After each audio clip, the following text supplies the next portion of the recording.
بعد فأعوذ بالله من الشيطان الرجيم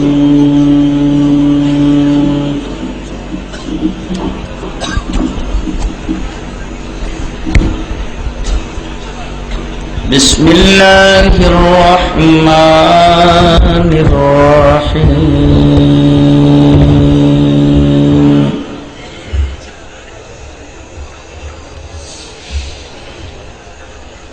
يريدون ليطفئوا نور الله بأفواههم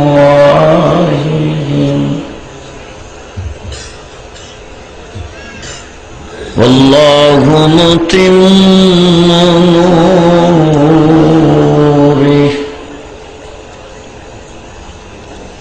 ولو كره الكافرون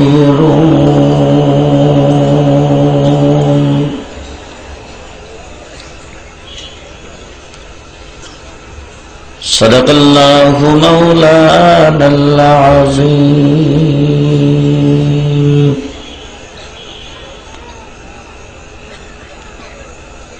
وقال رسول الله صلى الله عليه وسلم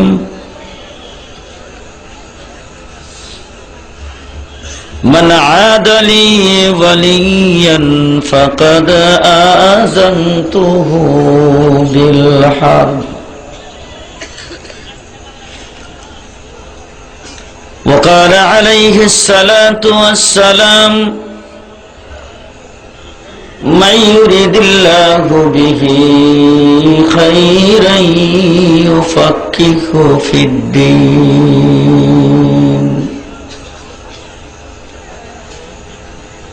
وصدق رسوله النبي الكريم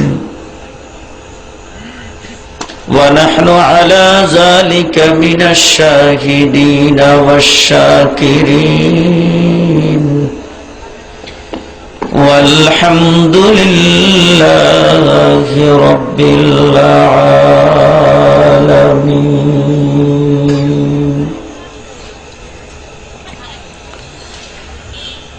اللهم صل على محمد وعلى آل محمد كما صليت على إبراهيم وعلى آل إبراهيم إنك حميد مجيد اللهم بارك على محمد وعلى آل محمد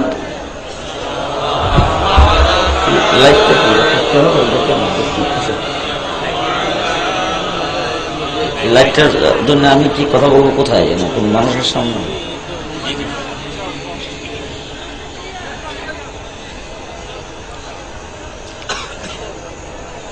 মুহতারাম সদর ইজলাস ওয়াজিবুল ইহতিরাম হযরত উলামায়ে কেরাম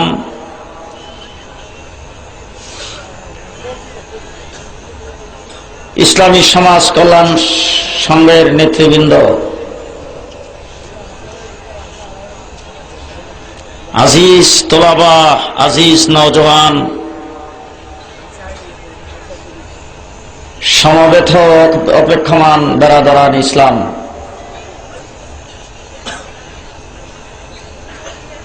মহান আল্লাহ পাক এত অঞ্চলের অগণিত মানুষের মধ্য থেকে বাছাই করে নির্বাচিত করে জান্নাতের এই বাগানে এসে হাজির হওয়ার তৌফিক আমাদেরকে দান করেছেন। এই জন্য সবাই শুকরিয়া আদায় করে সমস্বরে বলবো আলহামদুলিল্লাহ।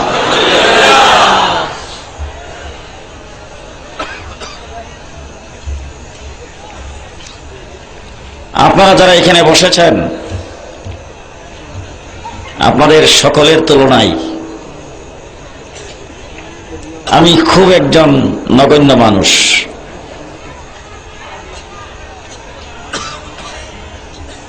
আমি যদি আপনাদের এলাকার কোনো বাজারে সকালবেলা উঠে কামলা হিসেবে দাঁড়াই, আমার স্বাস্থ্য শরীর দেখে কেউ কাজ করার জন্য নেবে না।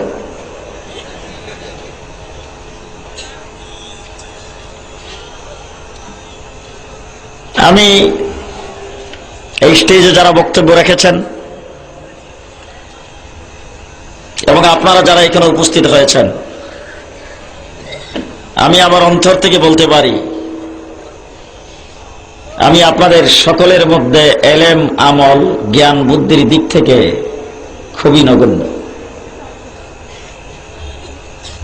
কিন্তু আমার মতো একজন মানুষ মাইকের সামনে দাঁড়ায় কথা বলছি, আর আপনারা যারা দাঁড়ানো, যারা বসা, সবাই দুই নয়নে আমার দিকে তাকিয়ে আছেন। মৌমাছির মতো নিস্তব্ধ, চুপচাপ, কোন প্রকারের উচ্চবাচ্য, কোন হই হল্লোর, কোন প্রকারের আওয়াজ নাই। এটার কি কারণ? কেন?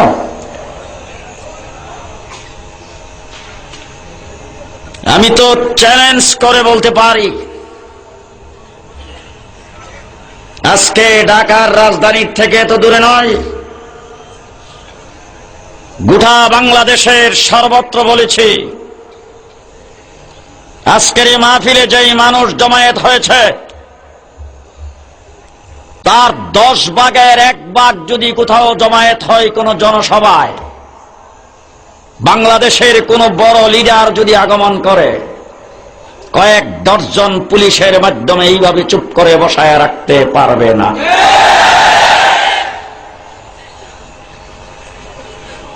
কিসের কারণে আমার মতো একজন মানুষকে সামনে নিয়ে আপনারা এইভাবে তাকিয়ে আছেন?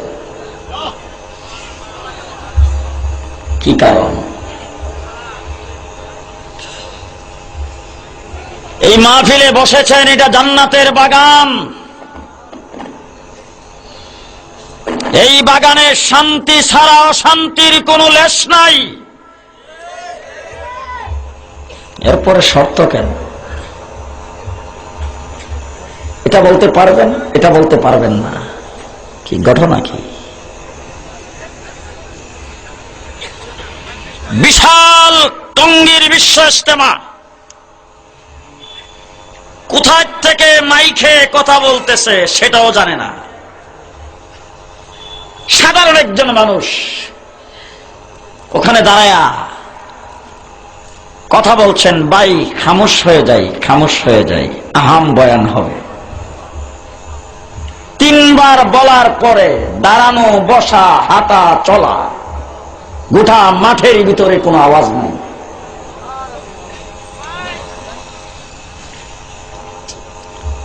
গোটা বাংলাদেশের পুলিশ, মিডিয়ার, আর্মি, রেড দিয়ে এইভাবে চুপ করানো সম্ভব হবে না।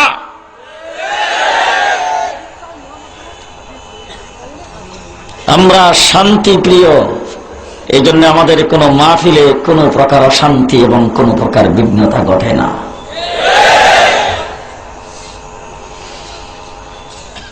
দেশটা মুসলমানের দেশ। আজকে আপনারা যারা এখানে এসেছেন, আপনাদেরকে গাড়ি ভাড়া দিচ্ছে কত করে?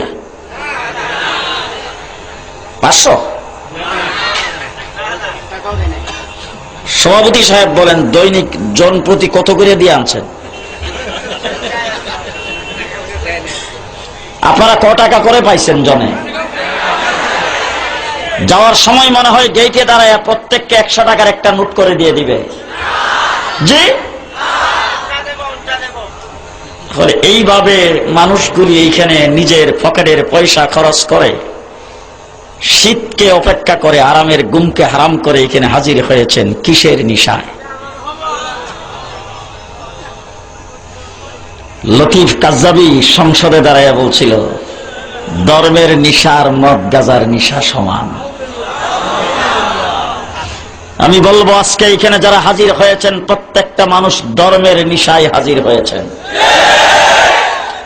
ধর্মের নেশায় মানুষকে নম্রভদ্র বানায়, ধর্মের নেশায় মানুষকে আল্লাহওয়ালা বানায়, ধর্মের নেশায় মানুষকে সন্ত্রাস থেকে মুক্তি দেয়, ধর্মের নেশায় মানুষকে আল্লাহর সঙ্গে জড়ায় দেয়, ধর্মের নেশায় মানুষকে ভদ্র মানুষের পরিণত করে, ধর্মের নেশায় বাপ ছেলের মধ্যে মহব্বত সৃষ্টি করে, ধর্মের নেশায় স্বামী স্ত্রীর মধ্যে মিল মহব্বত সৃষ্টি করে, ধর্মের নেশায় পারিবারিক বন্ধন সৃষ্টি করে, ধর্মের নেশায় সামাজিক বন্ধন সৃষ্টি করে। যার ভিতরে ধর্মের নেশা নাই সে নাস্তিক আর মুরতাদ। ধরেন আজকের এই মাহফিলের আমি স্পিকার, আপনারা সংসদ সদস্য। বাংলাদেশে যা হয় হার নার মাধ্যমে হয়। আজকে এখানে হার নার মাধ্যমে বিল পাস হবে। রাজি আছেন আপনারা? আপনারা যেটা বলবেন হ্যাঁ এটা বিল পাস, যেটা বলবেন না বিল ক্যান্সেল। ঠিক আছে? হ্যাঁ, হার না আপনারাও কইবেন সাথে। ওনারা হলেন সংসদ সদস্য আর আপনারা মন্ত্রী পরিষদ। মুসলমান, গোটা বিশ্বে আজকে মুসলমানের সংখ্যা 150 কোটির উপরে। গোটা পৃথিবীর মানচিত্রে আমার এই বাংলাদেশ নিখুঁত ধর্মপ্রাণ মুসলমানের দেশ। আমি পৃথিবীর প্রায় অর্ধেকটা পৃথিবী আপনাদের দোয়ায় ঘোরাফেরা করি।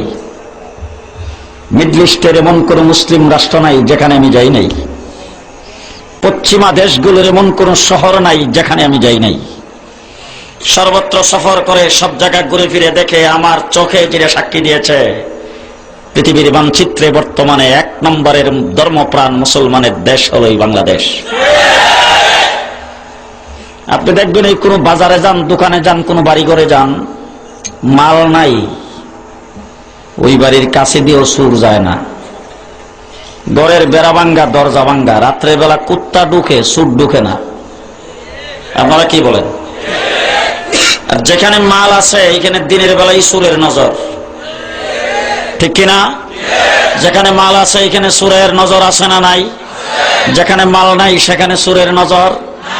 বাংলাদেশে ইসলাম, মুসলমান, আলেম ওলামা, মসজিদ, মাদ্রাসা, আজান, জামাত, তাবলিগ জামাত, আলেম ওলামার কোরআন হাদিস, ইসলামী সম্মেলন, ওয়াজ মাহফিলের মাল আছে।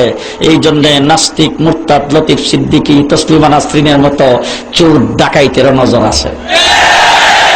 ইসলাম আর মুসলমানের মাল থাকার কারণে দেশটার প্রতি সুরের নজর।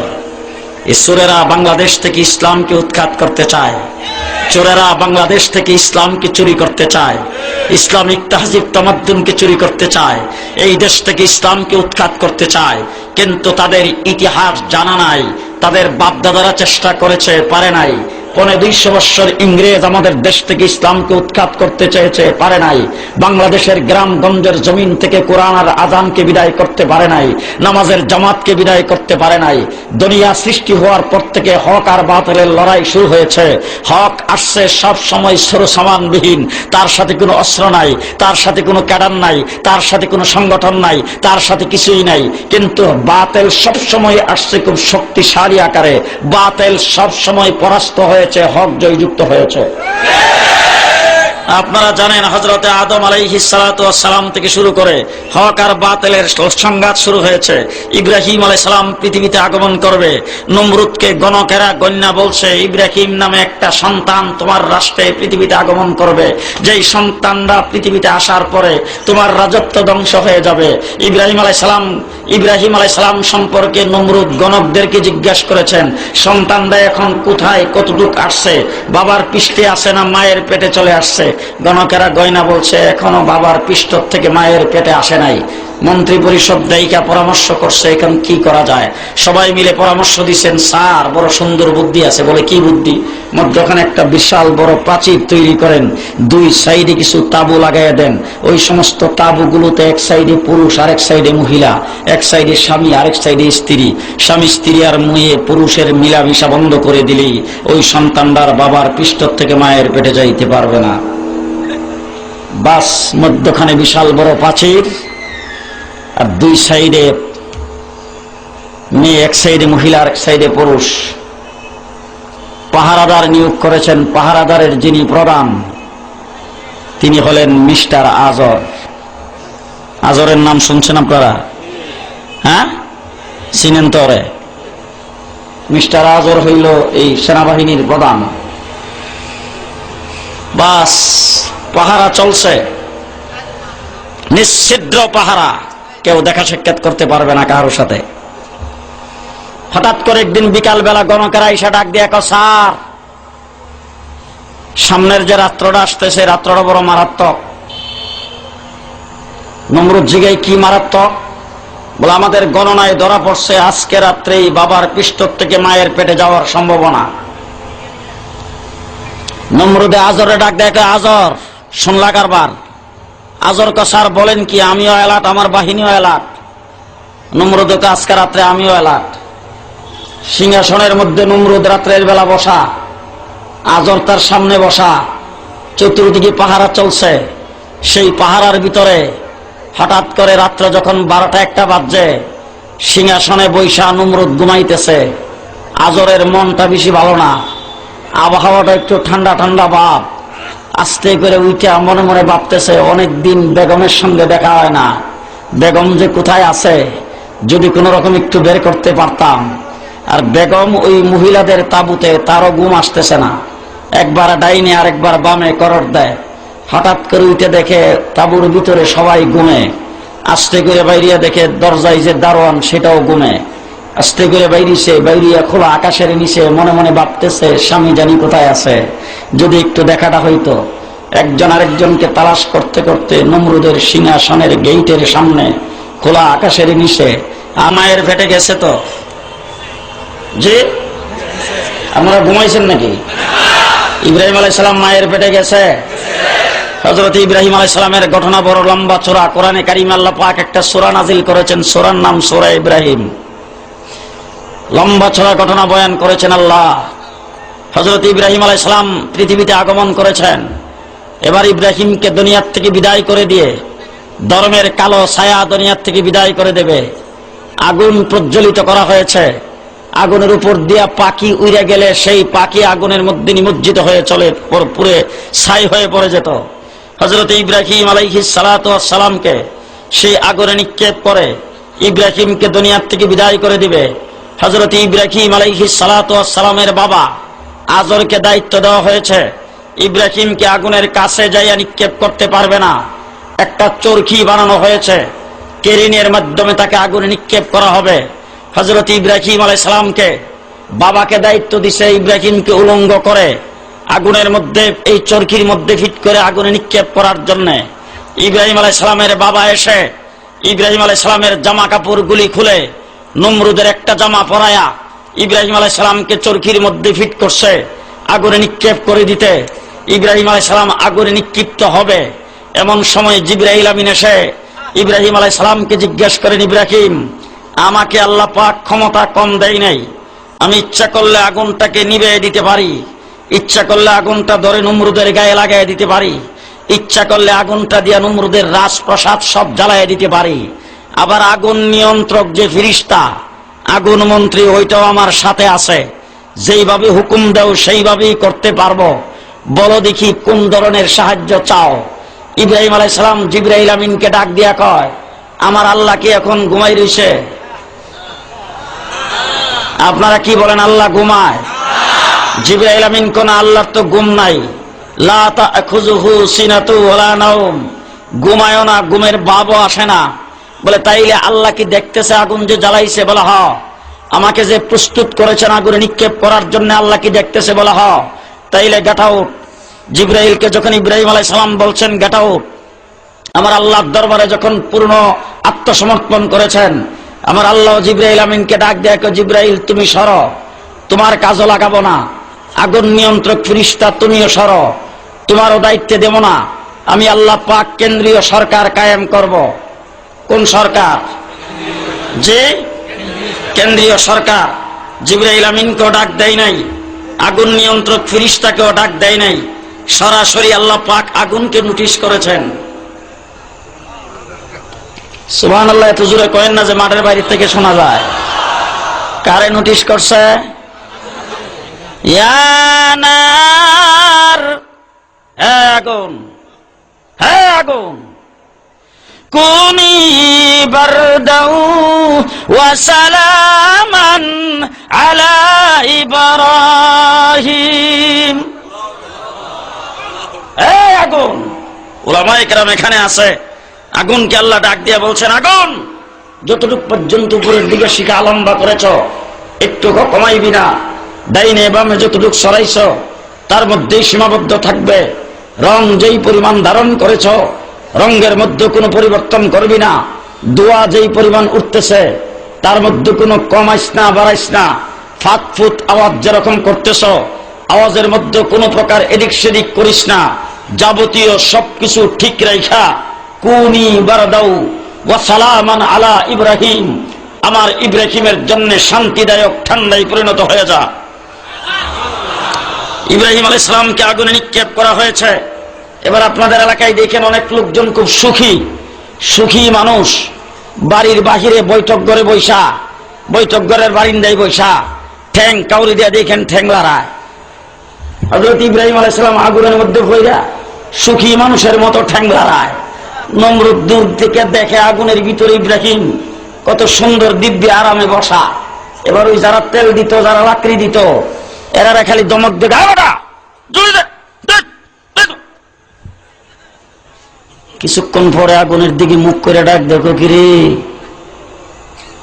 রাস্তার কিনারের গাছ একটাও রাখছি না,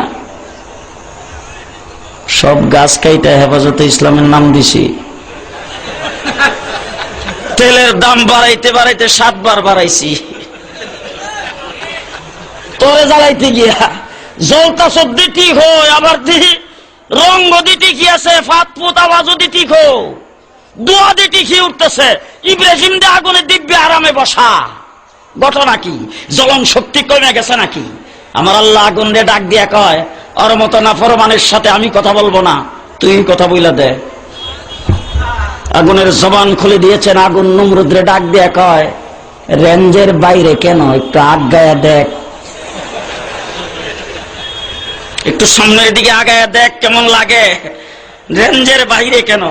তুই যেখানে আসো ওখানে যাইও আমি ধরতে পারি, তবে আল্লাহ পাক আমাকে একটা নির্দেশ করেছেন, এর বাহিরে যেন না যায়।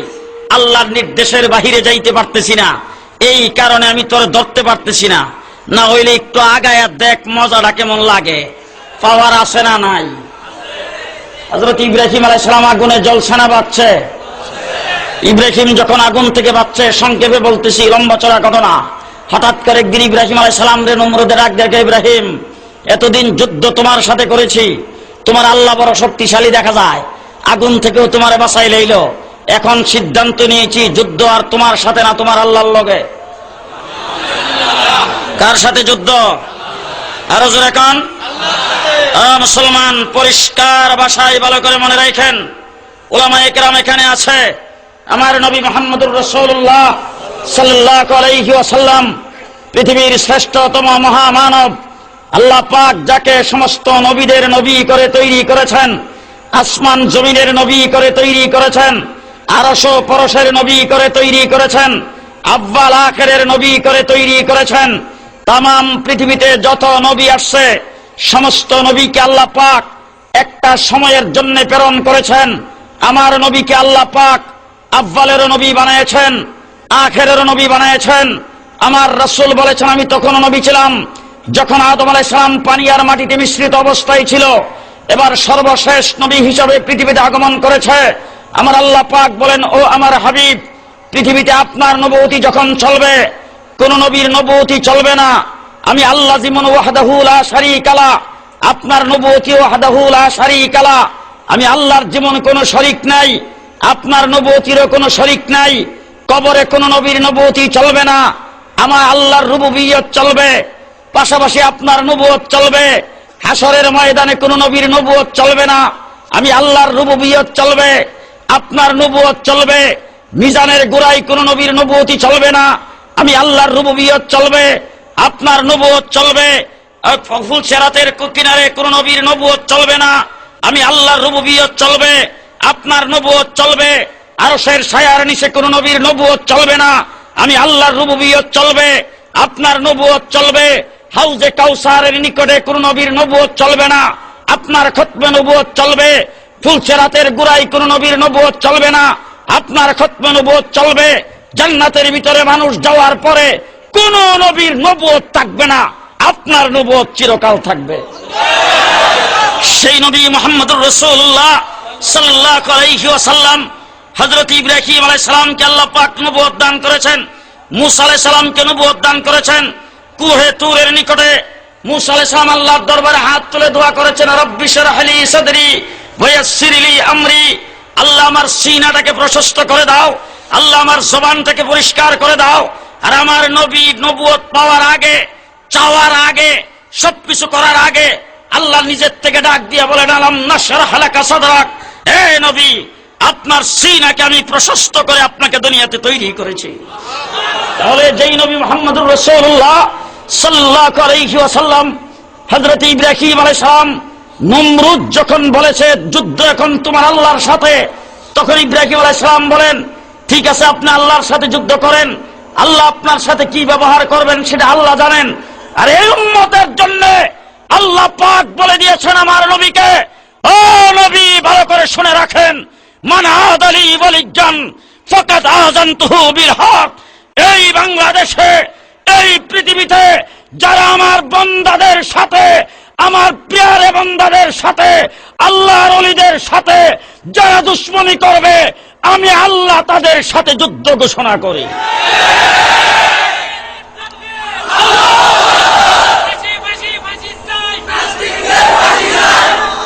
মুসলমান, স্বয়ং আল্লাহর যুদ্ধ ঘোষণা, আল্লাহর যুদ্ধ ঘোষণা। কার যুদ্ধ ঘোষণা?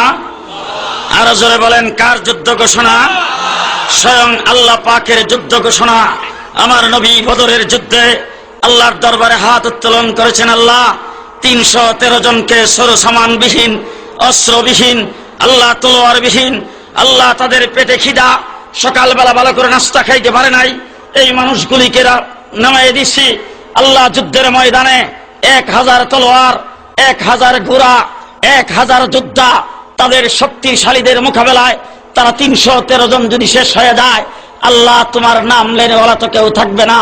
আমার আল্লাহ পাক জিবরাইল আমিনকে ডাক দিয়ে বলেন, তাড়াতাড়ি যাও, যাই আমার হাবিবকে বলো মাথা উঠাইতে, হাবিবকে বলো যায় মাথা উঠাইতে। 313 জন মাঠে একা নয়, আমি আল্লাহ 3000 ফেরেশতা ময়দানে নাজিল করেছি, 3000 ফেরেশতা নাজিল করেছি। আরো 5000 ফেরেশতা চকুরিয়ার ওই পাশে রাখছি, প্রয়োজন হলে মার্চ করবে সামনের দিকে। 5000 ওয়েটিং এ আছে, 3000 মাঠে নাজিল করলাম। হাবিবের জন্য সামান্য একটু কাম রাখছি। আল্লাহর হাবিব জিজ্ঞেস করে, কি কাম?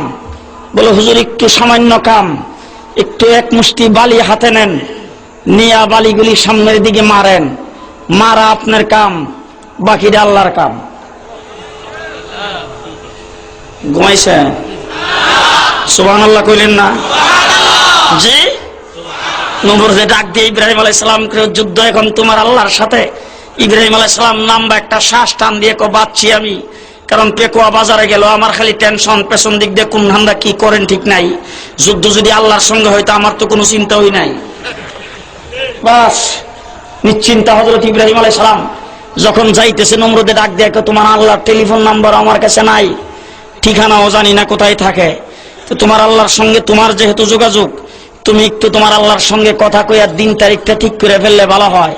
ইব্রাহিম আলাইহিস সালাম কো, আল্লাহর জন্য সব দিন সব সময় সমান, তোমার দিন তুমি ঠিক করে লো। নমরুদে কয়, আগামী ফেব্রুয়ারি মাসের 20 তারিখে হইলে কেমন হয়? ইব্রাহিম আলাইহিস সালাম কো, ঠিক আছে। কোন সময় শুরু হইতো? বলে, তোমার টাইম তুমিই কো। বলে, সকাল 8টার থেকে শুরু হইলে কেমন হয়? ইব্রাহিম আলাইহিস সালাম কো, ঠিক আছে। হয়তো কোন মাঠে? নমরুদ ইব্রাহিম কো, তোমার মাঠ তুমি ঠিক করে লো, আল্লাহ সব জায়গায় চিনে। কথা এলে এই দিক দিয়ে ওই বাঁশখালীর নদীর পাড়ে হইলে ভালো হয়, কারণ ওই নৌবাহিনীও যেন আসতে পারে, তার বাহিনী সবকিছু আসতে যেন সুবিধা। 5 মিটার বড় চর এলাকা দেখা ওই জায়গার মধ্যে মাঠ ঠিক করছে, দিন তারিখ ঠিক, টাইম ঠিক, আগের থেকে বাস, অস্ত্র শস্ত্র যাবতীয় সবকিছু নিয়ে নমরুদ ওই জায়গার মধ্যে প্রস্তুত। ইব্রাহিম আলাইহিস সালাম যুদ্ধ শুরু হওয়ার কিছুক্ষণ আগে তামসা দেখার জন্য গেছে। যুদ্ধ কার সাথে? আল্লাহ নামটা আসতে করেন, কার সাথে যুদ্ধ? আল্লাহর সাথে যুদ্ধ। হযরত ইব্রাহিম আলাইহিস সালাম তামসা দেখার জন্য গেছে, আল্লাহ যুদ্ধটা কিভাবে করে। নমরুদে দেখে ইব্রাহিম আলাইহিস সালাম দেখে ডাক দেখে, ইব্রাহিম তোমার আল্লাহর সৈন্য দিয়ে এখন আইলো না, দেখতেছি না, ঘটনা কি? আল্লাহর সৈন্য কোন দিক থেকে আইবো তাও তো জানি না। ইব্রাহিম আলাইহিস সালাম কো সময় মতো আসবে, টেনশনের কোনো কারণ নাই, এখনো বাকি আছে 20 মিনিট। ওয়েট এন্ড সি, অপেক্ষা করেন, সময় মতো আসবে, সময় মতো আসবে। জাস্ট আমি নো কমপ্লেন, আসতেছে। যেই খালি টাইম হইছে, নমরুদে কয় কি ইব্রাহিম তোমার আল্লাহ সৈন্য দিয়ে এখন আইছে না, টাইম তো হয়ে গেছে। ইব্রাহিম আলাইহিস সালাম কয় এই যে জাখের জাক মশা, জাখের জাক মশা, উপর দিক দিয়া বৃষ্টির সাজের মতো position ready. Commander in chief Allah. Commander in chief কেটা? উলামায়ে কেরাম এখানে আছে, জিজ্ঞেস করে দেখেন, এর আগে পৃথিবীতে মশা একটা আসেন না। নমরুদের জন্যই সর্বপ্রথম পৃথিবীতে মশা নাজিল হইছে। এর আগে এই পৃথিবীতে মশা একটাও ছিল না। বাস দিনের সাজের মতো দিক দিয়ে পজিশন রেডি। ইব্রাহিম আলাইহিস সালাম যেই খেলে আঙ্গুল দিয়া দেখাইছে, নমরুদে কো ও মশা। হ্যাঁ, সৈন্য সামন্তরে ডাক দিয়ে আগুন জ্বালা।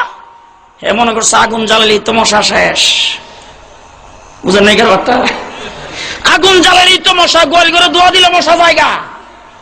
বাস যেই আগুন জ্বালাইছে, কমান্ডার ইন চিফ আল্লাহ মশারে ডাক দিয়া বম্বিং শুরু কর। এই আগুন আর দোয়ার ফাঁকে দিয়ে আইসা সৈন্যদের উপরে যখন বম্বিং শুরু করছে, মশার বম্বিং বুঝেন তো, যেইখানে বম্বিং শুরু করছে, অস্ত্র যা ছিল সব ফালাইয়া দিয়া, ও মায় গো, ওরি বাবারে কইয়া শব্দি মাটির মধ্যে যখন গৈর আরম্ভ করছে, নমরুদে কয় সর্বনাশ, আবার নিয়ে আমারে ধরে। এই কথা কইয়া ওই মেন রোডের উপর উঠতে দৌড় দিছে। একটা মশা ব্রিজের নিচে খাড়া, এটা ল্যাংরা, এই কারণে যুদ্ধে মাফে পড়ে নাই। ওই মশাটা আল্লাহর ডাক দিয়ে কয় আল্লাহ, আল্লাহ কো কিরে সবাই যুদ্ধের ময়দানে তুই দিই কেনে? মশা ডাক দিয়ে কয় আল্লাহ আমি ল্যাংরা, এই কারণে মাপ দেওয়ার মধ্যে কিছু পরে যুদ্ধের আমারে নেই নাই, আমারে বাদ দিছে ল্যাংরা হওয়ার কারণে। তাইলে এখন আমারে ডাকস কি লেগিয়া? আল্লাহ যখন এই কথা কইছে ল্যাংরা, মশা উঠতে কয় আল্লাহ আমি তো ল্যাংরা, কিন্তু দেখতেছি আমার সামনে দিয়া বড়টা যায়, বড়টা আমার সামনে দিয়া যায়। আল্লাহ কোথাইলে এখন কি করবে? বলে একটু বাড়তি অনুমতি চাই, ধরলে বড়টারও ধরমু। আল্লাহ কো যা যা। বাস মেন রোডের উপর একটা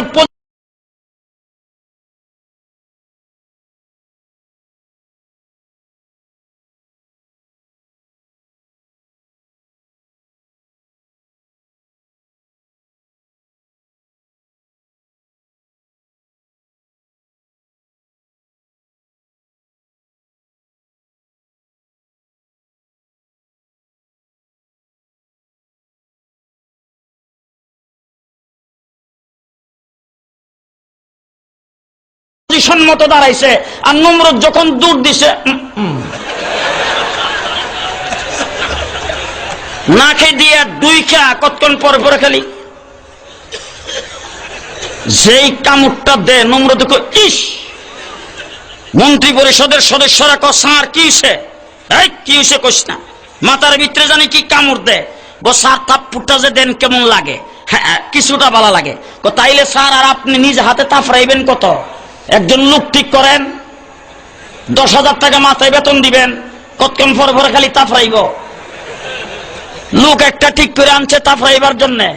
এই লোকটা আইসা ডাক দিয়া কয় স্যারের মাথায় থাপ্পড় দেয় কিভাবে? আমার হাতে একটা কিছু দেন, এটা দিয়া বাড়ি দিমু। যখন এই কথা নমরুদে শুনছে, নমরুদে গায়ে বেটা বাড়ি দিলে বেতা পামু, মাথা ফাইটা যেতে পারে। স্যার আপনি বলেন কোনটা দিয়া বাড়ি দিলে আপনার আরাম হবে, বেতা পাইবেন না? তাইলে তুলা দিয়া নরম করে বানাইলো। তুলা দিয়া বানায় যখন বাড়ি দিছে, নমরুদে ডাক দেখা বেটা কি বাড়ি দিয়েছে, বাড়িয়ে খবর হয় না। ওই বেটা উঠতে কয় স্যার তুলার জিনিস দিয়ে চাইতে শক্ত করে লাগবে না, তাইলে আর একটু শক্ত করে একটা কিছু দিয়ে বানাইলো। স্যার আপনি কোন কি দিয়ে বানাইতো? তাইলে চামড়া দিয়া বানা। চামড়া দিয়া কি বানা? জি জি জুতা। মুসলমানেরা, কথা বললে কেউ রাগ করতে পারে। মশার ইতিহাস নমরুদ থেকে শুরু, জুতার বাড়ির ইতিহাসও নমরুদ থেকেই শুরু হয়েছে। আজকে পৃথিবীর নাফরমানদের কপালে জুতার বাড়ি শুরু হয়েছে। জুতার বাড়ি খাইয়াই দুনিয়ার থেকে বিদায় হইতে হবে।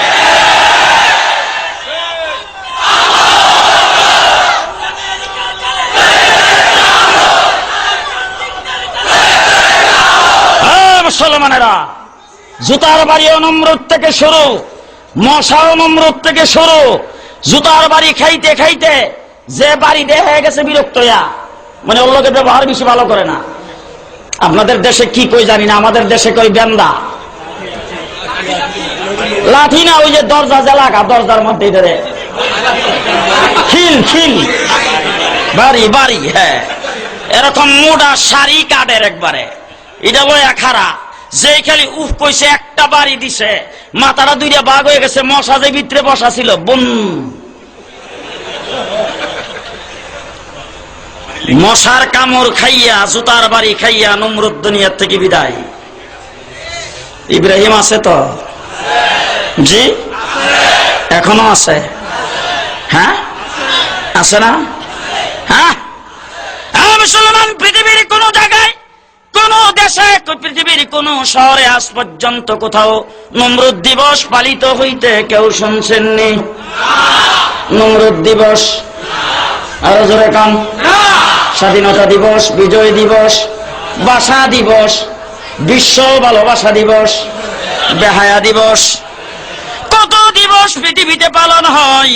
নমরুদ দিবস পৃথিবীর কোন জায়গায় পালন হয় না। আমার আল্লাহ বলেন, তামাম পৃথিবীতে কোন জায়গায় নমরুদ দিবস কোনদিন পালন হবে না। ইব্রাহিম, তোমার নামের দিবস প্রতি জিলহজ মাসের 10 তারিখে পালন হবে। আছে না নাই? আপনাদের এই পেকুয়া শহরে বাজারে কয়টা দোকানের নাম নমরুদ স্টোর, নমরুদ ব্রাদার্স, নমরুদ বিজনেস সেন্টার? হ্যাঁ, কক্সবাজার নিউ মার্কেটে 3টা দোকানের নাম আছে, চট্টগ্রামে আছে। গোটা পৃথিবীর কোন জায়গায় নমরুদ স্টোর নামে কোন দোকানের নাম নাই। Ibrahimia library, Ibrahim cloth store, Khalili business centre, আছে না নাই? তাম পৃথিবীর কোন ইহুদি খ্রিস্টান আজ পর্যন্ত নমরুদের নামের সাথে অনুসরণ করে নাম রাখে না। হ্যাঁ, আপনাদের এলাকার কোন হিন্দুর নাম আছে না নমরুদ সেন দত্ত? জি, নমরুদ চন্দ্র দাস? তাম পৃথিবীর হিন্দু, বৌদ্ধ, খ্রিস্টান, ইহুদি কেউ নমরুদের নাম অনুসরণ করে নাম রাখে না। আমার ভাইরা ইব্রাহিমের নাম অনুসরণ করে নাম। ইব্রাহিম, ইসমাইল, ইসহাক, সারা, হাজেরা, মান নাম সুদ্দা আছে কি? আরো জোরে কান। আল্লাহ রাব্বুল আলামিন বলেন, ইব্রাহিম, তোমাকে দুনিয়াতে আসতে দেবে না, দুনিয়াতে তোমাকে থাকতে দেবে না। আমি আল্লাহ রাব্বুল আলামিন তোমাকে ইন্নী জাইলুকা লিন্নাসি ইমামা, তাম পৃথিবীর সমস্ত মানুষের জন্য লিডার বানায়া দিলাম। 1 নম্বর আল্লাহ বলেন লিডার বানায়া দিলাম।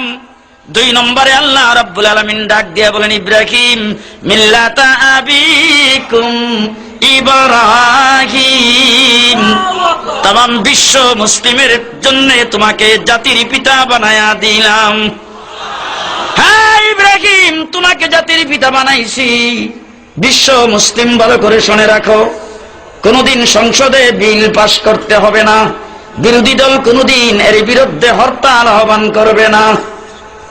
হযরত ইব্রাহিম আলাইহিস সালাম গোটা বাংলাদেশের জন্য নয়, গোটা বিশ্ব মুসলিমের জন্য জাতির পিতা। কি বলেন, ঠিক কিনা?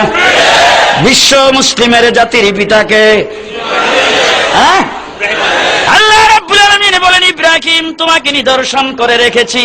শুধু তাই না, তোমার ছেলে মেয়ে, তোমার স্ত্রী পর্যন্ত কিয়ামত পর্যন্ত নিদর্শন হয়ে থাকবে।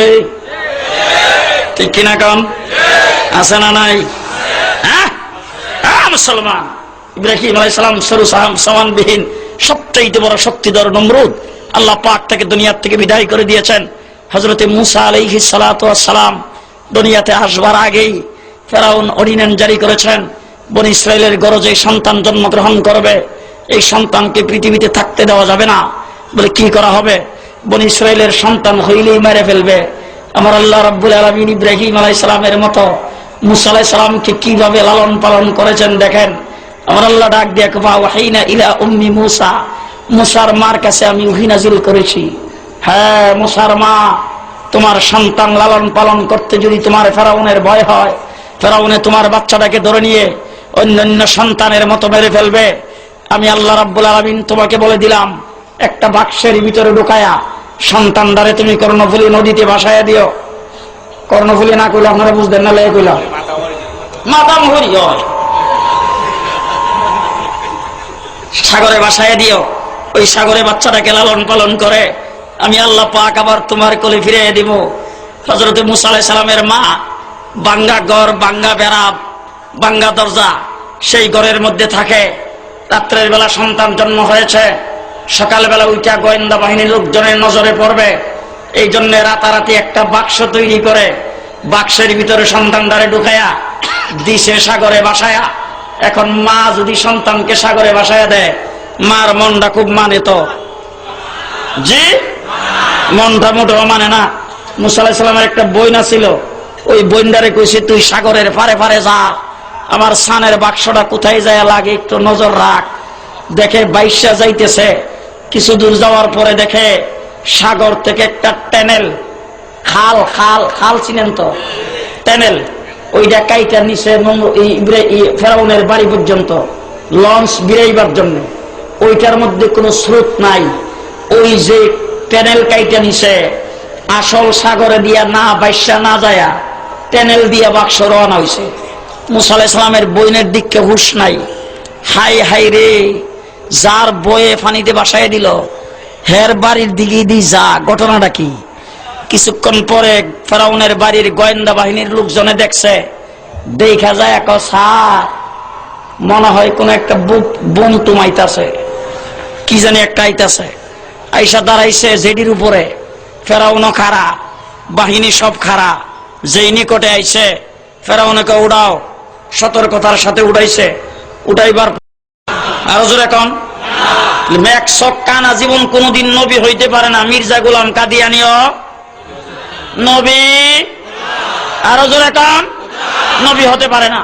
তো হযরত মূসা আলাইহিস সালামের চেহারা দেখা ইব্রাহিমের কোন ফেরাউনের কোন মায়া দুইয়া বলতে নাই, দেখা মাত্রই ডাক দেখা, ইডই মনে হয় আমার রাজত্বটা ধ্বংস করবে, তাড়াতাড়ি অস্ত্রটা উজুল দিয়ে আন, বাক্সর থেকে বের করে লাভ নাই, বাক্সের ভিতরে রাইখেই শেষ করে দেই। যখন এই কথা কইছে, ফেরাউনের বউ মিশরের ফার্স্ট লেডি আসিয়া পেছনে খাড়া, আস্তে করে ফেরাউনের মাথাটারে এইভাবে সরাইছে, সরাইয়া গাড়ের উপর দিয়া এইভাবে নজর দিছে। আমার আল্লাহ ডাক দিয়া কয়, মূসা আসিয়ার অন্তরে তোমার মায়া ডাইলা দিছি। দেখা মাত্রই ফেরাউনের দিকে মুখ করে তাকায়, এই কারণেই তুমি আটকুরা। আমাদের দেশে আটকুরারে কি কয়? এই কারণেই তুমি বাজা বুঝছেন তো? এই কারণেই তোমার বড় কোনো সন্তানাদি হয় নাই। এমন সুন্দর চেহারা, এমন সুন্দর নাক, এমন সুন্দর মুখ, এমন সুন্দর রং, এই চেহারা দেখলে যার মায়া লাগে না, হের ঘরে সন্তান হয় কিভাবে? এই কারণেই তোমার ঘরে কোনো সন্তান হয় নাই। তোমার এত বড় রাজপ্রাসাদ, এত বড় বিশাল সম্পদ, এত বড় বিশাল রাজত্ব, এই রাজত্ব ভবিষ্যতে কে খাবে, কে রক্ষণাবেক্ষণ করবে? তোমার যে কোনো সন্তান নাই, এটা যেহেতু ফানি দিয়া ভাইসা আইছে, এটারে আমি ফাইল্লা ছেলে বানামো।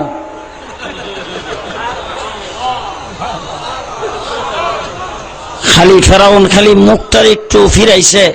আসিয়া ডাক দিয়া কয়, তুমি একটা সন্তানকে মারার জন্য 70,000 সন্তানকে মারছ।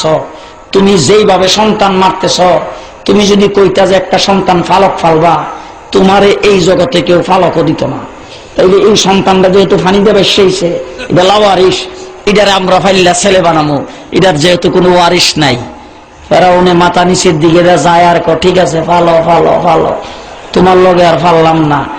এই কথা কইয়া যখন যাইতেছে, আসিয়া পেছন দিক দিয়ে টান্দা দিয়ে রেখো, দাঁড়াও, এই সন্তানটা রাজপ্রসাদে লালিত পালিত হবে। এই বাচ্চাকে লালন পালন করতে গেলে রাজপ্রসাদের বাজেট লাগবে, সেই বাজেট তুমি ঘোষণা করে যাও। ফেরাউনে ডাক দিয়ে কয়, আসিয়া তুমি নিজেই বলো দেখি কি লাগবে, আমি তোমাকে মানে অথরিটি দিলাম, সবকিছু রাষ্ট্রীয় কোষাগার থেকে মঞ্জুর করে দেওয়া হবে।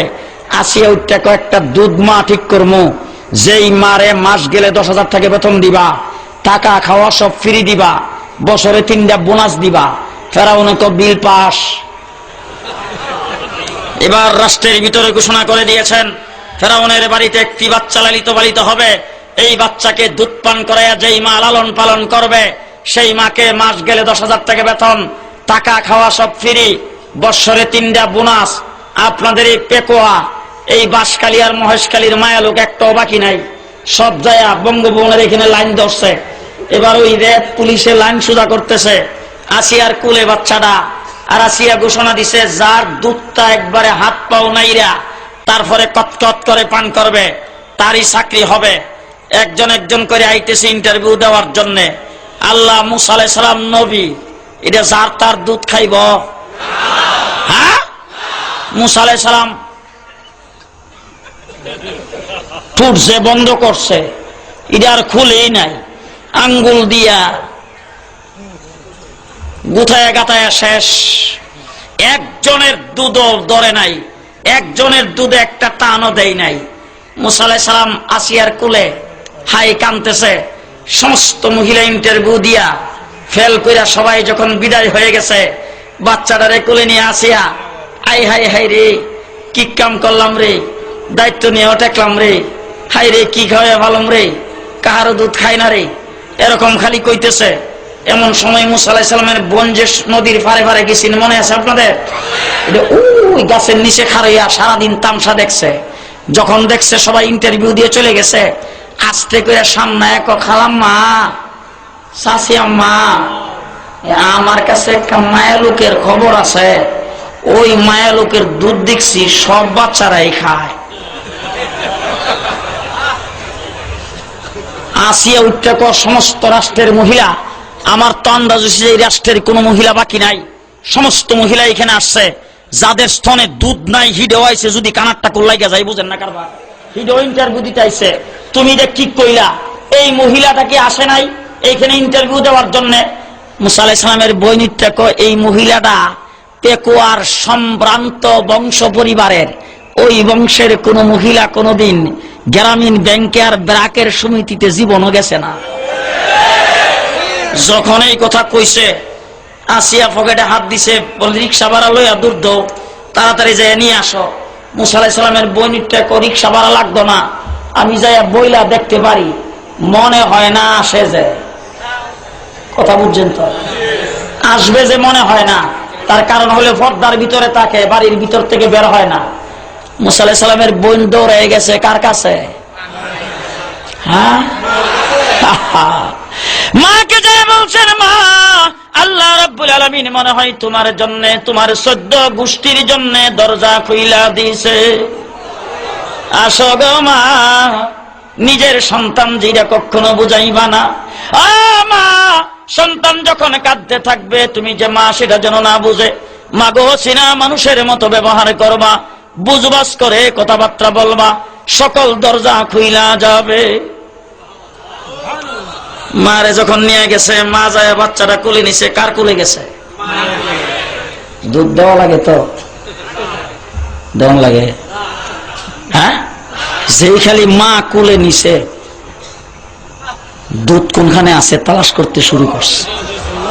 কোন রকম খালি ব্লাউজের বোতামটা খুলছে আর এমনি যায় ধরছে। দইরা যখন খালি টান দিয়েছেন, আসিয়া আইসা পেছন দিক দিয়ে মাথার মধ্যে মরার কর, মাগো এসি রুমটা তোমার জন্য রাখছি। মাস গেলে 10,000 টাকা বেতন, বছরে 3টা বোনাস।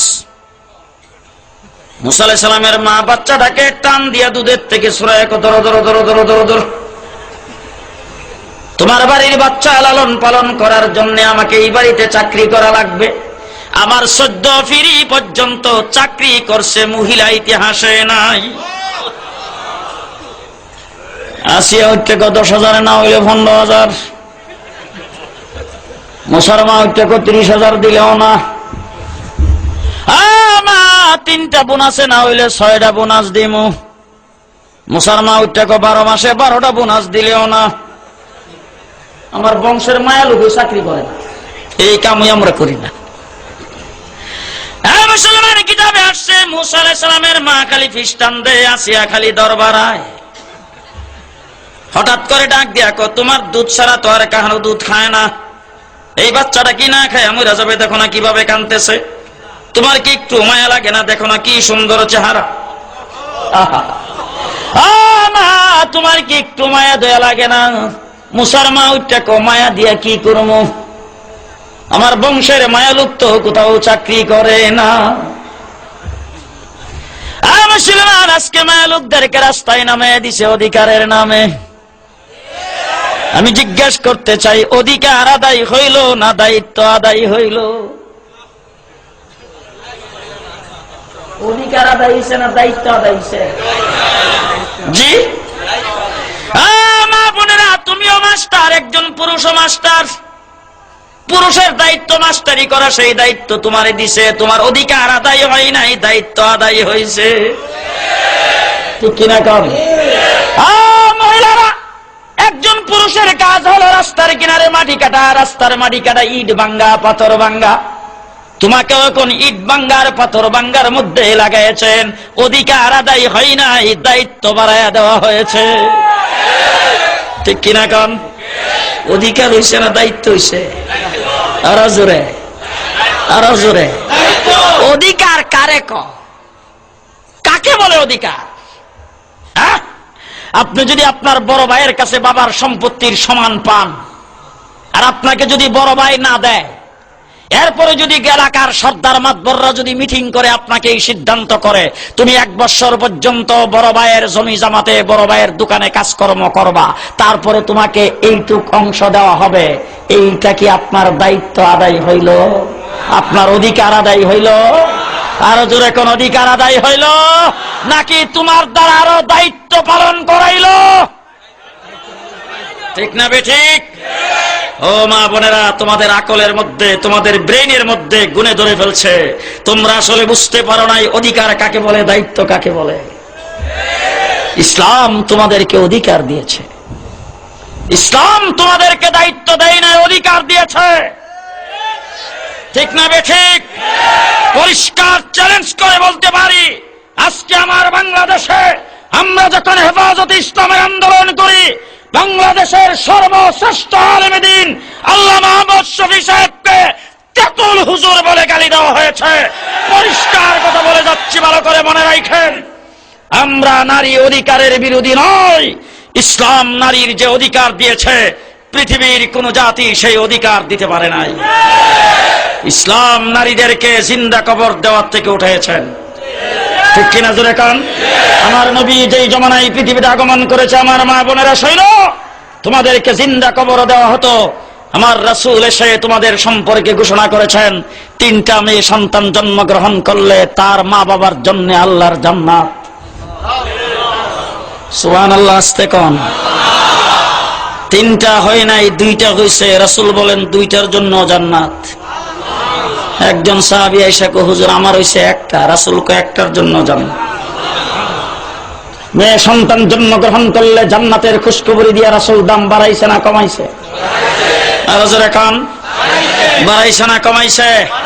হ্যাঁ মুসলমান, আল্লাহর নবী রাস্তা দিয়ে হেঁটে যাচ্ছেন, এমন সময় একজন সাহাবী একটা মেয়ে ছোট বাচ্চাকে কোলে নিয়ে কপালের মধ্যে চুমা দিচ্ছেন। সাহাবীকে দেখে রাসূল ডাক দিয়া বলেছেন, ও সাহাবী, তোমার মেয়ের জন্য কি তোমার মায়া লাগে? তুমি কি তাকে মহব্বত করো? তার কপালে চুমা দাও। সাহাবী চোখের পানি ছেড়ে দিয়া বলেছেন, হুজুর আপনি রাহমাতুল লিল আলামিন, পৃথিবীতে আসার আগে আমার নিজ হাতে আমি 7টা মেয়ে সন্তানকে জিন্দা করেছি। আপনি রাহমাতুল লিল আলামিন, পৃথিবীতে এসে আমাদেরকে আপনি শিক্ষা দিয়েছেন মেয়ে কবর দেওয়ার জাতি নয়, মেয়ে কপালের মধ্যে চুমা দেওয়ার জাতি। ও মা বোনেরা, কি দিয়া রসুলের ঋণ শোধ করবে? ইসলাম তোমাদেরকে অধিকার দিয়েছে, ইসলাম তোমাদেরকে সম্মান দিয়েছে, ইসলাম তোমাদেরকে উচ্চ আসনে উঠেছে। সেই ইতিহাস বলতে গেলে অনেক সময়ের দরকার। আমরা যারা পুরুষ, আমাদেরকে আল্লাহ পাক দুনিয়াতে তৈরি করেছেন, আর মহিলাকে আল্লাহ পাক জান্নাতে তৈরি করেছেন। মহিলাকে তৈরি করেছে কোথায়? জানা থাকলে বলবেন। আদম আলাইহিস সালামের লাশ তৈরি করেছিল কোন জায়গায়? দুনিয়ার মাটিতে, তাইফের জমিনে আদম আলাইহিস সালামের লাশটাকে তৈরি করা হয়েছে। সেখানে আদম আলাইহিস সালামের লাশটাকে রুদ্রে দিয়া 40 দিন পর্যন্ত শুকানো হয়েছে। সেই জায়গা থেকে আদম আলাইহিস সালামের লাশটাকে জান্নাতে উঠায় নেওয়া হয়েছে। সেই জায়গায় নিয়ে 40 দিন পর্যন্ত রাখা হয়েছে। 40 দিন রাখার পরে সেই জায়গার মধ্যে, লাশের মধ্যে রূহ দিয়েছেন। সেই রূহ দেওয়ার পরে যখন আদম আলাইহিস সালাম জিন্দা হয়ে উঠছেন, তারপরে জান্নাতের ভিতরে আদম আলাইহিস সালামের তেরা হাড্ডি কেটে চামড়ার ভিতর থেকে হাওয়া আলাইহিস সালামকে বের করেছেন। এবার বুঝে থাকলে বলুন, আদমকে তৈরি করছে কোথায়? হাওয়াকে তৈরি করছে কোথায়? ও আমার মা বোনেরা, হাওয়াকে জান্নাতে তৈরি করেছেন। তোমরা মা বোন, তোমাদেরকে তৈরি করেছেন জান্নাতে, আর আমাদেরকে তৈরি করেছেন দুনিয়াতে। আদম আলাইহিস সালামের লাশ 40 দিন পর্যন্ত রৌদ্রে কেন শুকাইলেন? বুজুর্গানি দিন লেখছেন, আদম সেই পুরুষ জাতিকে আল্লাহ পাক রৌদ্রে পুড়াইয়েছেন, রৌদ্রে দিয়া শুকাইয়েছেন। বস্তা টানতে হবে, রিক্সা টানতে হবে, ভ্যান গাড়ি টানতে হবে, নৌকা চালাইতে হবে, মাটি কাটতে হবে। চৈত্র মাসে রৌদ্রে পুড়ে তুমি জমি জামাতে কাজ করতে হবে, দোকানদারি করা লাগবে, ব্যবসা বাণিজ্য করা লাগবে, মাথার গাম পায়ে ফেলে রুজি রোজগার করা লাগবে, রাষ্ট্র পরিচালনা করা লাগবে, সৈনিক হিসাবে তোমাকে কাজ করতে হবে। এই জন্য তোমাকে রৌদ্রে পুড়াইয়া শরীরটাকে শক্ত করে দিলাম। আর মহিলাদেরকে জান্নাতের ছায়াতে আরামের জায়গায় তৈরি করেছি। তারা আরামের জায়গায় পর্দার ভিতরে থাকবে, তাদের কোনো কষ্ট নাই। আল্লাহ পাক তোমাদেরকে জান্নাতে তৈরি করে তোমাদের সম্মান আর ইজ্জত কোথায় উঠাইয়া দিয়েছেন, তোমরা সেটা চিন্তা করলা না। ও আমার মা জাতি, ভালো করে শুনে রাখো, আমরা পুরুষ যখন বিয়ে করি, তোমাকে বিয়ে করলে মোহর আদায় করে বিয়ে করতে হয়, মোহর দিয়ে বিয়ে করতে হয়। তুমি যখন কোন পুরুষের কাছে বিয়ে বসো, তুমি কয় টাকা দিয়ে বসো? আপনারাও ঘুমাইছো? আপনারা আমার সাথে কিছু কইবেন? একজন পুরুষ, মুসলমান, আমাকে আপনারা মাফ করবেন, মা বোনদের কাছেও মাফ চাই, আপনারাও মাফ করবেন। আপনি একজন যুবতী আর একজন যুবকের কাছে বিয়ে বসলেন। যেই যুবকের কাছে আপনি বিয়ে বসেছেন, সেই যুবক যেমন আপনার দ্বারা আনন্দিত হবে, আপনি যুবতী হিসাবে যুবককে পায়ে আনন্দিত হবেন, আপনি যুবতী হিসাবে তার দ্বারা আনন্দ ভোগ করবেন, যুবক আপনার দ্বারা আনন্দ ভোগ করবে। আনন্দের দিক দিয়া, সব দিক থেকে, আরাম আয়েশের দিক দিয়া আপনি যেমন সমান, সেও সেমন সমান। উভয় একজন আরেকজনের দ্বারা আরাম ভোগ করে। তাইলে পুরুষ আপনার দ্বারা আরাম ভোগ করতে গেলে আপনাকে মোহর দিয়া করা লাগবে। আর আপনি যে তার দ্বারা আনন্দ ভোগ করবেন, আপনি কি দিয়া করবেন? সেই প্রশ্নের জবাব আজকে বুদ্ধিজীবীদের কাছে চাই। এই দেশের কোন বুদ্ধিজীবী সেই জবাব দিতে পারবে না। পরিষ্কার ভাষায় বলে যাচ্ছি, ভালো করে মনে রাখেন। এই বৈষম্য কেন? কারণটা কি? আমি তাকে বুক করব, তাকে আমার টাকা দিয়ে বুক করা লাগবে, আর আমাকে যে বুক করবে সে টাকা দিতে হবে না, উল্টা তাকে দিয়া বুক করা লাগবে। কি কারণ? কি কারণ? বুঝলেন না মা বোনেরা? তোমাদেরকে আল্লাহ পাক কি সম্মান দিয়েছে। তুমি আরাম বুক করবে, তোমার কোনো পয়সা লাগবে না। তোমার দ্বারা কেউ আরাম বুক করতে হলে তার পয়সা দিয়া করা লাগবে। কি কারণ? চিনলা না আল্লাহরে? চিনলা না? আল্লাহ পাক কেন সেই কাজটা করেছেন? তোমার জন্য আল্লাহ পাক পুরুষের কাছ থেকে আগেই পিস ডিপোজিট করে রেখেছেন। তোমার জন্য সেটা পিস ডিপোজিট। তোমার বাবা সেটার মালিক নয়, তোমার মা সেটার মালিক নয়, তোমার ভাই বোন সেটার মালিক নয়, এমনকি তোমার কেউ সেটার মালিক নয়। মোহরের টাকার মালিক সম্পূর্ণ তুমি। সেই টাকা যদি তুমি ব্যবসায় লাগায় রাখো, সেই ব্যবসার দ্বারা তোমার যে লাভ হবে, সেই লাভের মালিকও তুমি। তোমাকে আল্লাহ পাক পিস ডিপোজিট হিসাবে সেটা লাগিয়ে দিয়েছেন। কি জন্য লাগিয়ে দিয়েছেন? তোমার যদি স্বামী ইন্তেকাল করে, স্বামী যদি দুনিয়াতে না থাকে, তোমার জন্য আইন হলো ইদ্যত পার করে বিবাহ শাদী বসতে হবে।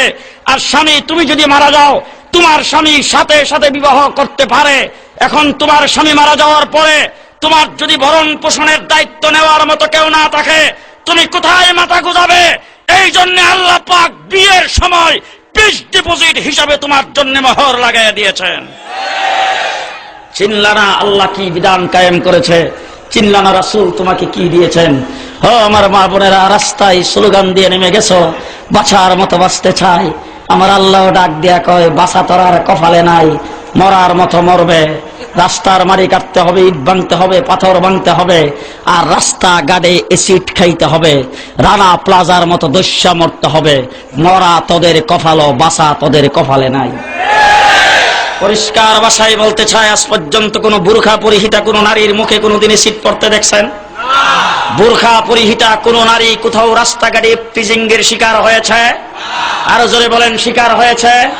পরিষ্কার ভাষায় বলতে চাই, আপনাদের এই বান্দরবনে ওয়াজ করার জন্য আসছিলাম লামা। ওখান থেকে সকাল 9টার দিকে যাচ্ছি। যাওয়ার সময় মনে মনে ভাবতেছি, এখানে পাহাড়ি কাঁঠাল পাওয়া যায় বড় ভালো, যদি পাই তাইলে নিয়ে যাব। হঠাৎ করে দেখি একটা টুলের উপরে 2টা কাঁঠাল, একটা ছোট আর একটা বড়। 2 কাঁঠাল নিয়ে একজন লোক সামনে দাঁড়ানো। আমি যাই গাড়ি থামাইলাম, মনে মনে ভাবতেছি বড়টাই নিমু। যাইয়া তারপরে বড় কাঁঠালটারে বললাম, ওই যে বেচারা কাঁঠাল নিয়ে খাড়া, যে বিক্রি করতে আনছে তারে বিক্রেতাকে বললাম যে, বাবা তোমার কাঁঠালটা আমার একটু উল্টাইয়া দেখাও। হে যাইয়া কাঁঠালে ধরতেছে আর কো, হুজুর আনবার সময় মাথার থেকে ফইরা কাঁঠালটা একটু ফাইটে গেছে। তো ফাটাটা আমারে দেখায়, কো হুজুর মাত্র 3-4টা কোয়া বাদ যাবে, আর বাকি পুরা কাঁঠালটা হুজুর ভালো, যদি আপনি নেন তাইলে কম দামে দিয়ালাম। আমি বললাম, বাবা আমি ঢাকা পর্যন্ত নেমো, তোমার এই ফাটা কাঁঠাল নিয়ে হবে না। ঠিক আছে, আমার রিজিকে নাই, তুমি ছোটটা আমারে দিয়ে দাও। হে বড়টা রাইখা ছোটটারে ধরতেছে আর কো, হুজুর বুঝলেন না, এই কাঁঠালটার দাম হবে অন্তত 700 থেকে 800 টাকা। যদি আপনি নিতেন হুজুর, তাইলে ভালো করে কাগজটা ফিটিং করে দিতাম, মাত্র দাম রাখতাম 180 টাকা। কত? 800 টাকা দামের কাঁঠাল 180 টাকা কেন? জি, একটু ফাইটে গেছে। তোমরাও যদি মা বোনেরা মুখটাকে ফাটায় রাস্তায় যদি বের হও, তোমাদের দাম ওই কাঁঠালের মতো কমে। 2 নম্বরে শোনেন, আপনাদের এলাকায় এই পেকুয়া বাজারে কাঁঠাল তো বিক্রি হয় কুয়া হিসাবে, কুয়া কেজি হিসাবে বিক্রি হয়। কাঁঠালের কুয়ারে আপনাদের দেশে কি কয়? কুয়া বুঝেন তো? এই কাঁঠালের কুয়া তো এই পেকুয়া বাজারে কেজি হিসাবে বেচে। কাঁঠাল কি হিসাবে বেচে? কাঁঠাল গোটা হিসাবে বেচে, ঠিক না বেঠিক? এখন যদি কোনো পাইকার কাঁঠাল কুয়া যদি কইরা বাজারে নিয়ে যায়, কেজি হিসাবে বেচবে। কেডা কেডা কিনবেন? যারা দাঁড়ায় রয়েছেন আপনারা কিনবেন বোধহয়? জি, কলা সুল্লা বাজারে নিয়ে গেছে। যারা কিনা নিব তাদের সুবিধার্থে, কারণ সিল্লা খাইতে দিব, অটোমেটিক মুখে দিয়ে দিব। কলা সুল্লা বাজারে নিয়ে গেছে, কত করে কিনবেন? জোরে কন। এবার শোনেন, আমার কাছে ওই কলা সুল্লা নিয়ে গেছে আর কাঁঠালের কুয়া করে নিয়ে গেছে, নিয়ে বইছে বাজারের সাইডে, এই সাইডে বইছে বিক্রি করার জন্য। এখন আপনারা যারা কাস্টমার, আপনারা ওই সাইডে কুয়া আর ওই ছোলা কলা দেখা ছোলা কাঁঠাল আর ছোলা কলা কোন পাশে? কাস্টমার যা কোন পাশে দিয়া, মুখের মধ্যে রুমাল দিয়ে ওই পাশে দিয়া চলে যায়, ঠিক না বেঠিক? ও আমার মা বোনেরা, ভালো করে শুনে রাখো, অর্ধলঙ্গ হইয়া যখন তোমরাও ছোলা কলার মতো রাস্তায় বের হও, ভালো মানুষ তোমাদের দিকে তাকায় না, এক সাইডে দিয়া দেখলে আরেক সাইডে দিয়া চলে যায়, ঠিক কিনা জোরে কন? এবার ওই সারাদিন রাস্তার কিনারে লইয়া বসা, সন্ধ্যা হয়ে গেছে, বিক্রি করতে পারে নাই, এখন এটা নিয়ে গেছে রাস্তার কিনারে খালের তলায় ভালো ফেলবে। ফালাইতে যখন নিয়ে গেছে, আশেপাশের বাড়িওয়ালার দোকানদাররা আইসা লাঠি নিয়ে ডাক দিয়া ক, বাইরে কোথায় ফেলামো? কই ফালাইতে আনছ? এইখানে ফালাইয়া রাখবে, 1 মাস পর্যন্ত দুর্গন্ধ থাকবে, জলদি সরা। হ্যাঁ, এখন মাথায় লইয়া ঘুরতেছে। যাদের পরামর্শে সিল ছিল, এবার ওই বুদ্ধিজীবীদের সঙ্গে যায় পরামর্শ করে। সারাদিন গুল্লাম, বিক্রিও হইল না, ফালাইতেও কোথাও পারতেছি না, এখন কি করব? এখন ওই বুদ্ধিজীবীরা পরামর্শ দিছে, একটা কাজ করো, কলার উপর দিয়ে আর কাঁঠালের কুয়ার উপর দিয়ে একটু রং লাগাও, রং লাগে এটাকে একটা রেবেল দাও, রেবেলের উপরে লেখা দাও, কাঁঠালের কুয়ার কেজি 1 টাকা, motor cycle free.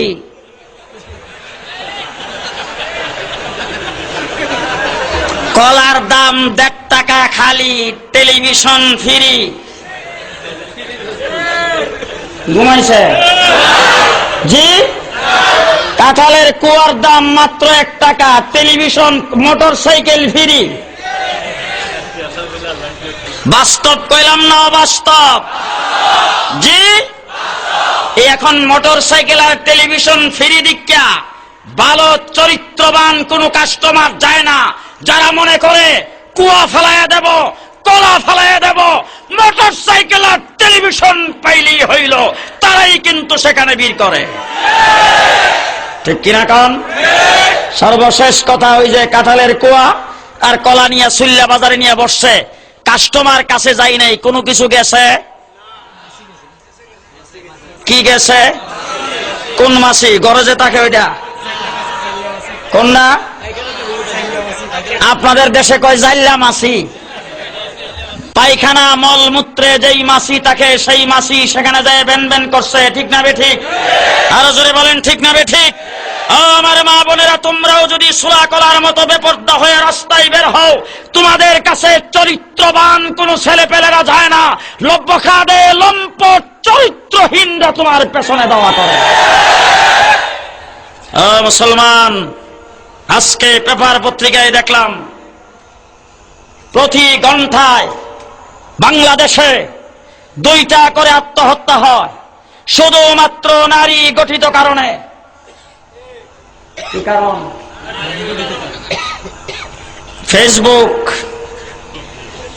Internet, mobile, বর্তমান ডিজিটাল বাংলাদেশ।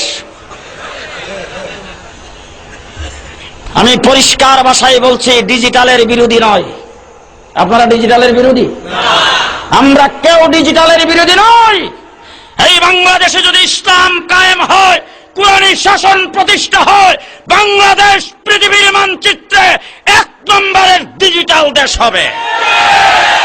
আপনারা আমার সাথে একমত? বন্ধুরা, ডিজিটালের আমরা বিরোধী নই, মোবাইলেরই কি আমরা বিরোধী? আমার সাথে এখনো আছে সাক্ষা। কোন মৌলবীর কাছে নাই মোবাইল? বুজুর্গদের কাছেও মোবাইল আছে। মোবাইল এখন নিত্য প্রয়োজন। ঠিক না বে ঠিক? আমরা কি মোবাইলের বিরোধী? মোবাইলের বিরোধী নয়। ইন্টারনেট খুলে দেখেন, আমার ওয়াজের অভাব নাই। বড় বড় হুজুরদের ওয়াজ, তিরমিজি শরীফ, মুসলিম শরীফ, নেসাই শরীফ, বড় বড় তাফসীরের কিতাব সেই ইন্টারনেটের ভিতরে পাওয়া যায়। ঠিক না বে ঠিক? হারামাইন শরীফাইনের ইমামদের তেলাওয়াত ইন্টারনেটের ভিতরে আছে না নাই? কারি আব্দুল বাসেত থেকে শুরু করে বিশ্ববিখ্যাত কারীদের তেলাওয়াত আছে না নাই? 30 পারা কোরআন ইন্টারনেটের ভিতরে আছে না নাই? ইন্টারনেটও ভালো জিনিস, এটা আমরা বিরোধী না। ফেসবুক আমরাও ব্যবহার করি। হযরত হাফিজ হুজুর প্রেসিডেন্ট নির্বাচনে দাঁড়াইছে, সাংবাদিকরা যায়, হুজুর আপনি প্রেসিডেন্ট হইলে পরের দিনে তো স্টেডিয়ামের ওই যে রেডিও আর টেলিভিশনের দোকানগুলি নাই। হাফিজ হুজুর কেন? টেলিভিশন আর রেডিও সেন্টারই তো থাকবে না, আপনি প্রেসিডেন্ট হয়ে কি এগুলি রাখবেন? হাফিজ হুজুরকে দেখো, সবগুলি ঠিক থাকবে। তার কারণ হলো যন্ত্রের কোনো দোষ নাই, যন্ত্র বাজাইবার দোষ। কিসের দোষ? কিসের দোষ? আমার কাছে একজনে আসছে, একজন লোক আইসা জুমার নামাজের পরে আমার পাশে বসা, হুজুর একটু কথা কইতাম। আমি বললাম বইলা ফেলেন। হুজুর একটু আলাদা। একটু আলাদা হয়েছি পরে আমার কানে কানে কইতেছে, হুজুর 17 বছরের মায়াটা পরীক্ষা দিছিল ঠিক, এরপরে হুজুর কি বাতাস জানি লাগছে, কলেজে ভর্তি করছিলাম কিন্তু আর হুজুর লেখাপড়ার কোনো খবর না, খাওয়ার ওই খবর নাই। আমি বললাম আমার কাছে বলতেছেন কেন? হুজুর একটু তাবিজটা দিছে। আমি বললাম তাবিজ দেবো, আগে আমার একটা পরীক্ষা লাগবে, আমি পরীক্ষা ছাড়া তাবিজ দেই না। কি পরীক্ষা? বল পরীক্ষাটা আপনি করে আইবেন। মেয়েটা থাকে কোন রুমে? বলে হুজুর আমার পাশেই আলাদা রুম বানায় কম্পিউটার ফিট করে দিছি, ওখানে লেখাপড়ার সুবিধার্থে। আমি বললাম রুমের ভিতরে একবারে জাজিমের নিচ পর্যন্ত, তুষুকের নিচে বই পুস্তকের পাতার চিপায় ফুরাটার মধ্যে চেক করে কি কি জিনিস পান, হিডা আমার এসে কইবেন কালকা। চলে গেছে 1 সপ্তাহ, খবর নাই। 1 সপ্তাহ পরে মসজিদে জুমার নামাজ পড়াইতে গেছি, দেখি সামনে লম্বা লম্বা কাইক দিয়া যায়। আমি ডাক দিয়া খাড়া করলাম, খাড়া করে বললাম আর দি কিছু বললেন না? মাথারা নিচের দিকে দেখাও যার হুজুর কিসে? হুজুর এই বালিশের নিচে আর তুষুকের নিচে আর বই পুস্তকের সিপার মধ্যে 70টা সিম কার্ড পাওয়া গেছে, মোবাইলের সিম। কয়টা সিম? জি। আমি বললাম তাবিজ লাগবে তো, তাবিজ দরকার তো। মুসলমান, পেপার পত্রিকা আসছে ওই শিখে কাশিমপুর কারাগারে তাকে ধর্মীয় শিক্ষক নিয়োগ দেওয়া হয়েছে। দেখেন নাই? ঐশীর নাম শুনছেন? ঐশীর নাম শুনছেন? ও আমার দেশের প্রশাসনের বাইরা, ভালো করে শোনো। তোমাদের একজন অফিসার বেডরুমের ভিতরে যাইয়া তার নিজের মেয়ে তাকে আর তার মাকে একসাথে হত্যা করেছে। সে ঐশী জেলখানার ভিতরে তাকে ধর্মীয় শিক্ষক নিয়োগ দিছে। পরের দিন আমি বলছি, এতদিন পরে কেন আগে আসলেন? কো আপনারা ঘুমাই গেছেন গা? এতদিন পরে কেন আগে কোথায় ছিলেন? জি, আগে কোথায় ছিলেন? পরিষ্কার ভাষায় বলছি, যদি বাংলাদেশে কিন্ডারগার্টেন থেকে, কেজি থেকে, প্রাইমারি থেকে যদি ধর্মীয় শিক্ষা বাধ্যতামূলক হতো, ঐশীর মতো কুলাঙ্গার মেয়ে কোন মায়ের করে জন্ম হতো না। ঠিক কিনা জোরে কান? সর্বশেষ কথা, ঢাকার থেকে রওনা হয়েছে একটা গাড়ি দিয়া, চট্টগ্রাম থেকে একটা গাড়ি নিয়ে আসছি। আপনাদের এলাকায় অনেক লোকজন আছে না, বলে গাড়ি খুব হাইফাই আছে না? কোটি টাকা মূল্যের গাড়ি আছে কিনা? গাড়িটা একবারে খুব বেশি দামের গাড়ি, কোটি টাকা মূল্য। এই একটা চাক্কা বিক্রি করলে আমার গাড়িটার পুরাটার দাম হবে না, এত দামি চাক্কা। চাক্কা চিনেন তো? ইঞ্জিনটাও খুব ভালো, ড্রাইভার যে একটা 40 বছরের অভিজ্ঞ। এরপরে ভিতরের ডেকোরেশনটা খুব সাংঘাতিক, রং ডাজে, রাস্তা দিয়ে গেলে মানুষ খালি তাকাই থাকে। ভিতরে এসি একবারে শীতল করে ফেলায়, ভিতরে বসলি ঘুমাই সাজায়, এরকম খুব ভালো গাড়ি। ওই গাড়ি দিয়ে চিটাগাং থেকে রওনা হয়েছে, সবকিছু ঠিক, ব্রেক নাই। ব্রেক নাই, ব্রেক কি নাই? আরো জোরে, কি নাই? চিটাগাং থেকে রওনা হয়ে যাইব কক্সবাজার। কক্সবাজার যাইব না কবরের বাজার? হ্যাঁ, কারণ কি? ইঞ্জিন খারাপ, রং খারাপ, ড্রাইভার খারাপ, চাক্কা পাঞ্চার, কি নাই? আরো জোরে, আরো জোরে। মুসলমান, শেষ কথা বলে যাচ্ছি, মানলে মানেন, আপনাদের কপাল, না মানলে আমার কোনো দায়িত্ব নাই। যদি এই দেশে ফেসবুক, ইন্টারনেট আর সেই যদি ডিজিটালের যুগে চরিত্রকে যদি ধরে রাখতে চান, ধর্মীয় শিক্ষার ব্রেক ছাড়া বিকল্প নাই। ঠিক কিনা জোরে কান? আপনি আমার ছেলে মেয়েদেরকে ধর্মীয় শিক্ষার ব্রেক লাগান, ব্রেক লাগান, ব্রেক লাগান যদি বাঁচতে চান। নতুবা পারিবারিক বন্ধন থাকবে না, সামাজিক বন্ধন থাকবে না। মা ছেলে মেয়ে, মেয়ে মাকে মানবে না, ছেলে বাবাকে মানবে না, ছোট ভাই বড় ভাইকে মানবে না, সমাজ ধ্বংস হয়ে যাবে। ঠিক কিনা জোরে কান? আরো জোরে কান, ঠিক না ঠিক? আমার ভাইরা, দীর্ঘ সময় আপনাদের সামনে কথাবার্তা বলছি, তবে জানি না সামনে কোনোদিন দাওয়াত দিবেন কিনা। যদি দেন, মাইকটা ভালো আনবেন, ওষুধ বিক্রি করার মাইক দিয়ে কথা হয় না। প্রতিদিন কমপক্ষে 3-4টা মাহফিল করি। আজকে যেখানে শেষ, যেইটুক কথাবার্তা বলেছি, সামনে কোনোদিন আসলে এখান থেকে শুরু করব।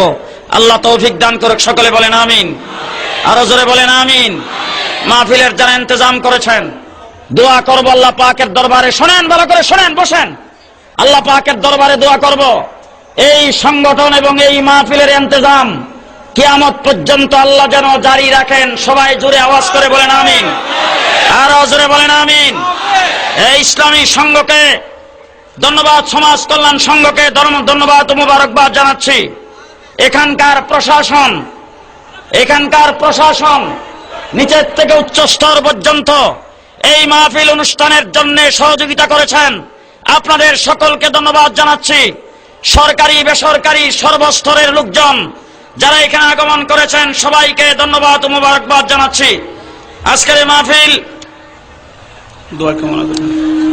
এই মাহফিলে সকলের কাছে দোয়া কামনা করেছেন জেলা প্রশাসক, জেলা পুলিশ সুপার, উপজেলা নির্বাহী কর্মকর্তা পেকুয়া কক্সবাজার, অফিসার ইনচার্জ পেকুয়া থানা, উপজেলা প্রশাসন, কলেজ প্রশাসন, মরহুমা মাসুমা বেগম, পেকুয়া বাজার ব্যবসায়ী সমিতি সভাপতি সেক্রেটারি, সমিতির সদস্যবৃন্দ, পেকুয়া বাজার ব্যবসায়ীবৃন্দ, চৌমোহনী ব্যবসায়ী সমিতির সভাপতি সেক্রেটারি, চৌমোহনী ব্যবসায়ীবৃন্দ, আরো অনেকেই দোয়া চেয়েছেন।